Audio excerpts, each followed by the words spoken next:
सोचिए आप ऐसी संकरी और गहरी खाई में फंसे हुए हैं जहां सूरज की रोशनी भी पहुंचने से डरती है, जहां आपका हाथ पत्थर के नीचे फंसा हुआ है और मीलों दूर तक कोई सुनने वाला इंसान नहीं। एरन के लिए ये कोई बुरा सपना नहीं था, बल्कि एक ऐसी खौफनाक हकीकत थी जिसे इसे जिंदा कब्र में कैद कर दिया था। एरन के लिए ये सिर्फ एक रोमांचक सफ़र था, लेकिन एक भारी पत्थर ने उसकी पूरी ज़िंदगी को बदल कर रख दिया। 5 रातें और 6 दिन और ख़त्म होती सांसें। एरन ने एक ऐसा सफ़र उठाया जिसके बारे में सोचना भी नामुमकिन है। कहानी शुरू होती है यहाँ से। एरन एक सुनसान जगह पर जाता है और वहाँ से इसकी कहानी शुरू होती है। हाइकिंग करते सफ़र में उसे वहाँ 2 लड़कियाँ जाती हुई दिखाई देगी। दरअसल ये दोनों लड़कियाँ अपनी जर्नी के लिए निकली तो थीं, लेकिन अपना सफ़र भूल गई थी, रास्ता भूल गई थी कि किस तरफ जाना है। एरन उनके पास जाता है और पूछता है क्या मैं आपकी कोई मदद कर सकता हूँ। यहाँ पर उनकी एरन मदद करते हुए उन्हें सही रास्ता बता देता है और फिर इन्हें गाइड करते हुए उन्हीं के साथ आगे निकल जाता है। और फिर ये आपस में बात करते करते बहुत दूर को निकल जाते हैं और फिर एरन उन्हें बताता है कि मुझे एक और रास्ता आता है जहाँ मैं तुम्हें पहुँचा सकता हूँ सही। ये तीनों कैनियन से आगे बढ़ते हुए चलना स्टार्ट कर देते हैं और जब ये तीनों आगे जाते हैं थोड़ा सा, तो एरन वहाँ से नीचे गिरते हुए खाई में गिर जाता है। लड़कियां घबरा जाती हैं और एरन की तरफ देखती हैं तो वो लगता है कि मर चुका है, लेकिन इतने में एरन की ऊपर से आवाज़ आती है। पता लगता है कि वहाँ एरन की आवाज़ आ रही थी और ये पता लगता है कि पहाड़ों के नीचे एक पानी हुआ है। तो इतने में वो दोनों लड़कियां भी छलांग मार लेती हैं और इंजॉय करती हैं। तो यहाँ मज़े करने के बाद ये यहाँ से निकल जाते हैं और ये अपना रास्ता नाप लेते हैं। फिर जब ये एरन को अपनी हाइकिंग के लिए जाना था और ये दोनों लड़कियों को अपने घर के रास्ते पे जाना था, तो ये जाते जाते एक सेल्फ़ी निशानी के तौर पर बना पाते हैं और कहते हैं कि हम इंशाल्लाह दोबारा मिलेंगे।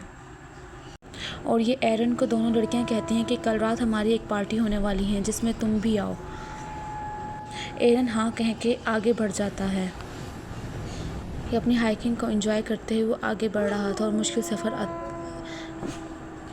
पार कर रहा था। यहाँ बहुत से मुश्किल सफ़र और इतनी मुश्किल खाइयाँ और बहुत बड़े बड़े पहाड़ आ रहे थे जिसे ये एंजॉय करते हुए आगे बढ़ रहा था।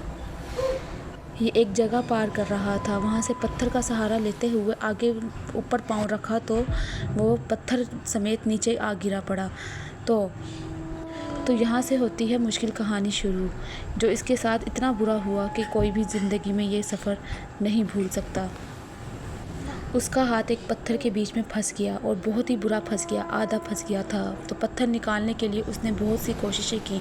उसने पत्थर को अपनी टांगों से भी हिलाया और सब कुछ इतनी कोशिश की कि कुछ ना हो सका। पत्थर इतना भारी था कि इतना भारी वज़नी था कि वो चीखें मार मार के पूरा हो गया। तो वो चीखें लगाकर बाहर से आवाज़ें देना शुरू कर देता है, लेकिन उसका कोई सुनने वाला नहीं था। लेकिन यहाँ आवाज़ पहुँचाना बाहर तो बहुत दूर की बात है, लेकिन यहाँ तो एक पंछी तक भी नहीं और जानवर तक भी नहीं, कोई किसी भी चीज़ का ना होना वजूद में मुमकिन ही नहीं था, क्योंकि ये जगह ही इतनी ख़तरनाक थी। अब वो अपने हाइकिंग का सारा सामान बाहर निकाल लेता है, रस्सी वगैरह जो भी अपने साथ लाया था वो सब कुछ बाहर निकाल लेता है। और वो ये जानता था यहाँ तक कि कोई महीनों तक कोई नहीं आ सकेगा, तो वो अपना इंतज़ाम कर रहा था। तो उसके पास एक छुरी भी होती है, जिससे वो चाकू भी होता है, यानी जिससे वो पत्थर को मारने की कोशिश करता है, लेकिन कुछ नहीं हो पाता। और साथ में ये था कि उसका राइट हाथ भी फंसा हुआ था, लेफ़्ट हाथ से वो कैसे कर पाता। जितना हो सकता था उसने किया, लेकिन कुछ भी नहीं हो पा रहा था। तो वो हिम्मत नहीं हार रहा था, कोशिश करता रहा। जब वो चाकू से पत्थर को मार रहा था तो इतने में इसकी चाकू जो है वो नीचे गिर गया। तो उसे उठाने में मुश्किल इतनी पेश आई, लेकिन उसने फिर भी हिम्मत ना हारी, वो लगा रहा और उसने चाकू को उठा लिया। लेकिन वो चाकू से करता रहा, लेकिन चाकू की धार इतनी कम थी कि उसका पत्थर का टूटना भी नामुमकिन नहीं था, बिल्कुल भी नहीं था। इतने में रात हो जाती है और उसे भूख और पानी की प्यास की एहसास होता है। तो वो टाइम भी देखता है, तो वो पानी पीता है और पानी भी इसका कम रह चुका होता है और वो हिम्मत नहीं हारता, लगा रहता है। लेकिन इतने में वो करते करते जब ये कर रहा होता है, मेहनत सुबह हो जाती है। उसे पता ही नहीं लगता कि 25 घंटे गुजर चुके हैं। लेकिन वो फिर इतनी सी थोड़ी सी इसकी आंखों में सूरज आता है। फिर वो अपनी तंग आकर वो अपनी रिकॉर्डिंग करना शुरू कर देता है ताकि कोई तो मेरी आवाज़ सुन सके। जब मैं यहाँ ना बच सकूँ तो यहाँ मेरी पहचान रह जाए। सबसे बड़ा नुकसान इसने ये कर दिया था कि इसने किसी को भी नहीं बताया था कि मैं कहाँ जा रहा हूँ। हालांकि इसका जाते जाते इसकी अपनी माँ का भी कॉल आई, लेकिन उसने नहीं बताया। इतने में पानी भी बहुत थोड़ा रह गया था जहाँ इसने अपनी सर्वाइव करना था। लेकिन ये आवाज़ें चीखता रहा, मारता रहा कि कोई सुन ले, लेकिन कोई भी सुनने वाला नहीं था। तो वो तंग आकर मायूस सा हो गया और 15 मिनट ही यहाँ धूप रहती है और फिर इतने में रात हो गई दोबारा से। फिर वो हिम्मत नहीं हारता। फिर वो ये सोचता है कि आज रात हमें लड़कियों ने इनवाइट में पार्टी में बुलाया हुआ था, तो वो इंजॉय कर रही होंगी और इंतज़ार भी कर रही होंगी। लेकिन वो यहाँ तो ये पत्थर के बीच में फंसा पड़ा था। इतने में ये ख्वाब देखता है। ख्वाब नहीं था, हकीकत था। ये सोचता है रूम पे जाने से पहले कि मैं क्या कर रहा था।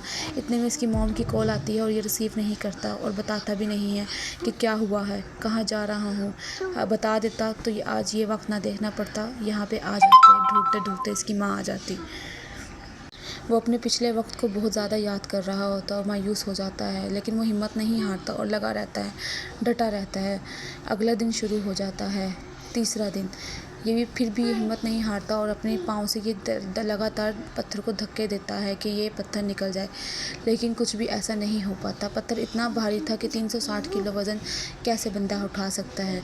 तो वो फिर भी लेकिन हिम्मत नहीं हारता और लगा रहता। अपने पाँव के ज़रिए उसने रस्सी में पाँव डाला और फिर भी उसने धक्का देना शुरू किया ताकि पत्थर साइड पे हो जाए और मेरा बाजू निकल जाए, लेकिन नहीं हो सका, कुछ भी ना हो सका। एंड पे उसने सोचा, उसे पानी की भी प्यास भी किल्लत हो रही थी और गला भी खुश्क हो रहा था। लेकिन उसने ये सोचा कि अब मैं अपनी वीडियो बना के पहचान पे डाल दूं और इतने में सिर्फ एक ही परिंदा नज़र आता था। तो उसने ये सोचा भूख और शिद्दत की प्यास पे कि मैं कोई जानवर आए मैं उसे काट के खा जाऊं, लेकिन कोई भी ना आ सका, कोई भी कुछ नहीं था वहाँ पे और इतनी दूर दूर तक था। ये अपने पाँव के सहारे खड़ा रहा। लेकिन फिर इसने ये सोचा अगला दिन फिर शुरू हो जाता है और जहाँ सिर्फ 15 मिनट के लिए ही धूप आती है इसके पास, लेकिन ये हिम्मत नहीं हारता और लगा रहता है। ये कोशिश करता रहता है, ये अपनी वीडियो बनाता रहता है और अपने ज़रिए सबको बताता रहता है कि जहाँ भी जाओ और जाने से पहले सबको बताओ कि क्या कहाँ जा रहा हूँ। लेकिन ये फिर भी हिम्मत नहीं हारता और अपना बाजू, अब ये तंग आकर अपना बाजू काटने की कोशिश करता है कि मैं अपना बाजू काट के जान छुड़ा लूँ, लेकिन चाकू की धार इतनी कम हो चुकी थी कि पत्थर मारने पे कि ये सिर्फ एक निशानात ही रह गए।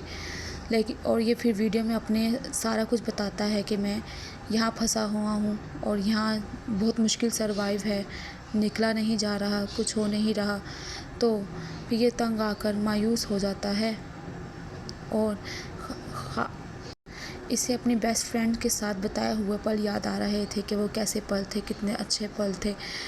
तो अगले दिन ही ये देखता है कि बारिश स्टार्ट होना शुरू हो जाती है और गहरे बादल आ जाते हैं और फुल पानी इतना आ जाता है कि ये सोचता है कि मेरी प्यास पूरी होगी। ये पानी भरना शुरू कर देता है और पानी इतना आ जाता है कि इतना भर जाता है, पानी इतना भर जाता है कि पानी इसके ऊपर ये डूबने लग जाता है।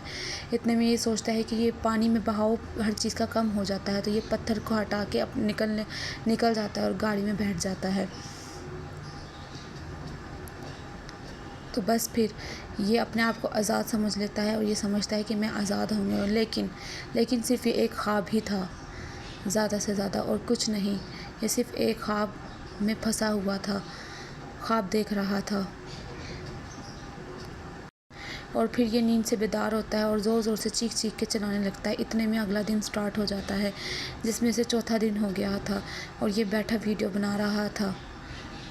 बैठ के वीडियो बनाता है और बताता है सबको कि मैं क्या क्या करता हूँ, कहाँ कहाँ जाता हूँ, मैं यहाँ फंसा हुआ हूँ। बहुत मुश्किलात का सामना करना पड़ता है उसे, लेकिन वो फिर अपने आप को मायूस नहीं करता और हिम्मत जुटाए बैठा रहता है और कोशिश करता रहता है कि मैं यहाँ से कैसे निकलूँ। तो ये यहाँ कोशिश करता है कि अब मेरे उसे कोई उम्मीद नहीं होती यहाँ बचने की, तो ये दीवारों पे अपना RIP लिखना शुरू कर देता है। अब वो तंग आकर यही सोचता है कि मुझे अपना बाजू काट लेना चाहिए, तो वो अपना बाजू काट लेता है। काटने की बहुत कोशिश करता है, करता रहता है। तो इतने में ये अपना बाजू से आज़ाद पा लेता है। इतने में इसका अपना हाथ काट के ये साइड पे हो जाता है। इसे ये नहीं सोचा था कि मैं ये भी करूँगा अपनी ज़िंदगी में अपने साथ। तो ये इस तरह खुशी से बेताब होकर ये बाहर निकलता है और अपना बाजू संभाल लेता है। इतने में ये बाहर जाता है, निकलता है। बहुत मुश्किलात का उसे सामना करना पड़ता है। 6 दिन और 5 रातें बहुत मुश्किल से गुजारी। तो इसे पानी की इतनी प्यास की किल्लत शुरू होती है, ये गंदा पानी पीना शुरू करता है। इतना पीता है कि ये इसे कोई परवाह नहीं होता कि ये गंदा पानी है। ये फिर अपने निकलना स्टार्ट कर देता है। इतने में देखता है कि वहाँ से कोई फैमिली आ रही है और ये वही परिंदे देखता है जो ये रोज़ाना वहाँ देखा करता था, अपने वहाँ से उड़ते हुए एक परिंदे को। फिर इतने में कोई एक वो फैमिली नज़र आती है जिस पे वो आते हुए देखता है। चलता रहता है, ये सफ़र करता रहता है। करते करते एक फैमिली नज़र आती है जिसे वो देखती है। उसे फ़ौरन वहाँ पे फैमिली आ जाती है और उसे संभाल लेती है। इसे पानी देती है, पिया हुआ पानी देती है अपना। और वहीं देखा जाए थोड़ी देर बाद तो हेलीकॉप्टर आ जाता है और उसे सेफली बचा लिया जाता है। इसे अपनी ज़िंदगी में यह वक्त कभी नहीं भूलेगा और उसने ख्वाब जो देखे सब कुछ देखे, लेकिन ये हिम्मत नहीं हारता और वैसे ही हाइकिंग और वैसे ही स्विमिंग हर चीज़ वैसे ही करता है। और वो उसकी शादी हो चुकी थी, तो उसे एक बेटा भी होता है। तो सेम वही ख्वाब देखता है जैसे उसने वहाँ पे ख्वाब देखा, तो उस जैसा ही बेटा होता है इसका। लेकिन ये अपनी चीज़ें नहीं सोच छोड़ता और जाते हुए हर किसी को बताता है कि भाई मैं कहाँ जा रहा हूँ, किस तरफ जा रहा हूँ, कैसे जा रहा हूँ, ये सब कुछ अपना बता के जाता है ताकि कोई भी इमरजेंसी हो तो मुझे ढूंढ लिया जाए। ये अपना मुश्किल वक्त नहीं भूल सकता।